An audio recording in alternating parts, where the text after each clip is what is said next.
Les amis, comment allez-vous? C'est Faboulini et c'est un plaisir de vous voir aujourd'hui. Et aujourd'hui, j'ai décidé de faire une vidéo que je devais faire il y a quelques mois, mais malheureusement, j'ai eu des problèmes avec mes rushs. Hier, c'était la journée pour le don d'organes. Et étant donné que moi, je suis un donneur de sang, j'ai décidé de vous montrer qu'est-ce que c'est de donner son sang. Comment ça se passe exactement pour ceux qui craignent de faire du don du sang. Je trouve que c'est vachement pédagogique. Donc, suivez-moi, allons-y, je vais vous expliquer. Allez, go! Je fais cette vidéo, c'est pas pour obliger les gens, c'est pour leur donner envie ou s'ils se posent des questions, s'ils ont envie de voir comment ça se passe. Allez, c'est parti, on continue. Combien de temps il faut pour donner son sang à peu près? C'est tous les combien pour les hommes et les femmes? Je sais exactement qu'il y a une différence. Maximum pour une femme par an, c'est pas plus de 4 fois par an. Pour un homme, c'est 6 dons par an. D'accord, donc c'est tous les 2 mois là, un homme c'est tous les 2 mois, une femme tous les 3 mois. Tous les 3 mois, mais on peut venir au bout de 8 semaines. D'accord. Alors, je vais vous donner le petit questionnaire médical. Je vais vous donner cette petite feuille, c'est la fiche du prélèvement. Vous avez un consentement, c'est-à-dire que vous avez une petite question qu'on va vous poser, il faut répondre par oui ou non et signer. Donc le consentement, c'est-à-dire que vous venez aujourd'hui pour donner votre sang afin qu'il soit transfusé à un malade. Si pour une raison médicale, le médecin ne peut pas vous prescrire aujourd'hui un médicament, des soins dentaires. Pourquoi un tatouage par exemple? Un tatouage, parce qu'un tatouage, il faut un délai minimum de 4 mois pour un tatouage. Donc vous avez entendu, donc si vous êtes tatoué, il faut attendre 4 mois avant de donner votre... Voilà. Donc les amis, voilà, les fameuses feuilles. Alors comme il a dit tout à l'heure le monsieur, le consentement, en fait, ça permet de montrer... si vous êtes d'accord pour, par exemple, si vous ne pouvez pas faire le don du sang ou par exemple le consentement. Et le fameux questionnaire. Alors le questionnaire, il y a plein de choses que je n'arrive pas à comprendre. Par exemple, je vous pose la question, est-ce que vous êtes par exemple porteur d'une maladie telle que la Gerstmann-Strauss-Leishman? Non? Bon, ben allez. Bon, allez, je vais remplir le questionnaire et après on se retrouve pour voir le docteur.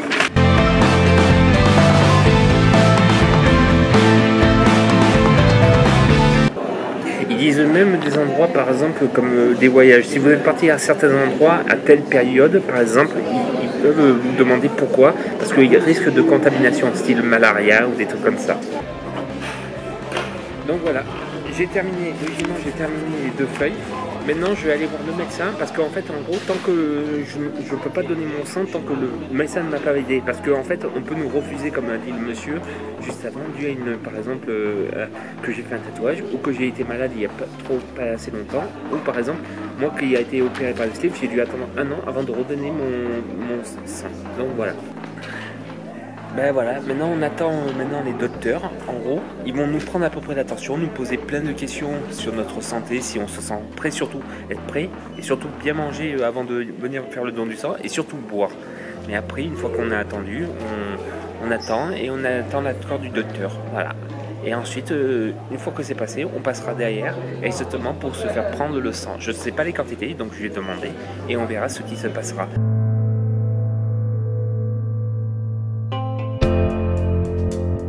Bon les amis, je suis prêt à me faire piquer par le don du sang, donc c'est parti, on va s'asseoir sur une chaise et on y va.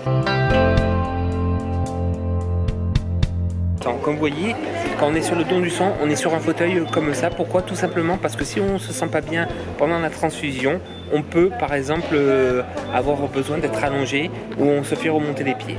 Là je suis allongé confortablement, j'ai une machine qui est juste là. C'est parti pour la piqûre, hein, vous voyez, hein. Le plus dur à faire c'est la piqûre. Mais bon, après une fois qu'on l'a fait, c'est que du bonheur. Allez, c'est parti.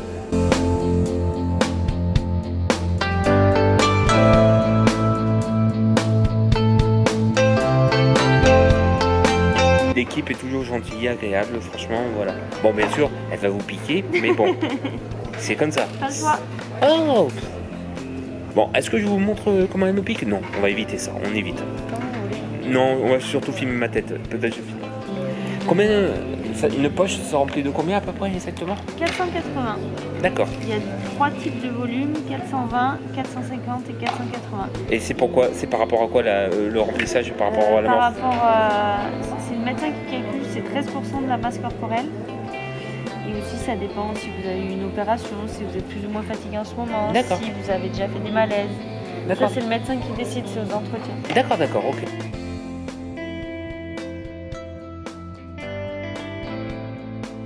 Ça a l'air impressionnant, mais vous inquiétez pas, c'est même pas une piqûre d'animaux, c'est rien du tout. Donc voilà, attention, elle va piquer. Est-ce que je vous préviens quand je pique? Pas du tout. Prenez une grande inspiration et soufflez bien fort. Ça y est. Et voilà, vous voyez? Je vais s'ouvrir.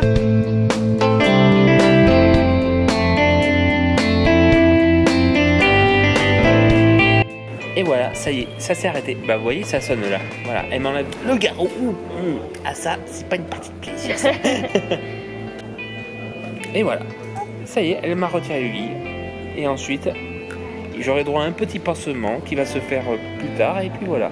Alors, un pouce bleu pour la vidéo parce que la jeune demoiselle, c'est une nouvelle infirmière. Alors s'il vous plaît, mettez un pouce bleu pour elle, s'il vous plaît. Ça, je le sais. Voilà. Et voilà mon petit sang. Et voilà mon petit sang. Voilà.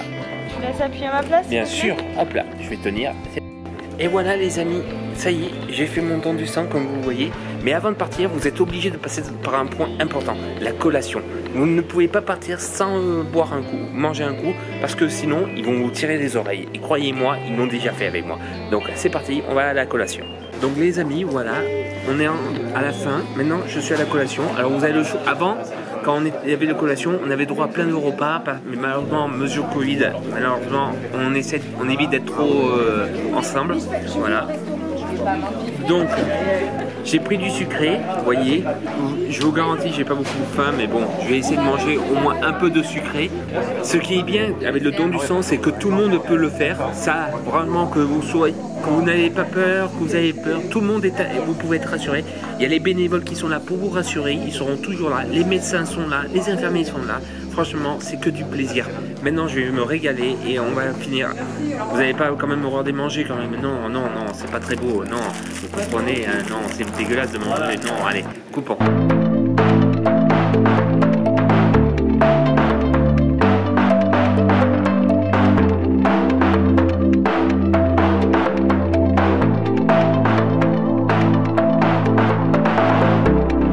Et voilà les amis, ma journée dans la fameuse journée don du sang est terminée. Ça y est, j'ai donné mon sang. Merci aux bénévoles, merci à l'EFS de Valence d'être venu jusqu'en Ardèche pour s'amuser. Maintenant, je vais monter cette vidéo. J'espère que cette vidéo vous aura plu. Surtout, abonnez-vous à ma chaîne Fabouliné. Et surtout, si vous n'hésitez pas, donnez votre sang. Vous n'hésitez pas à donner votre sang. Si vous êtes en bonne santé, si vous avez envie surtout de donner votre sang, allez-y. Allez, c'est à la prochaine vidéo. Ciao!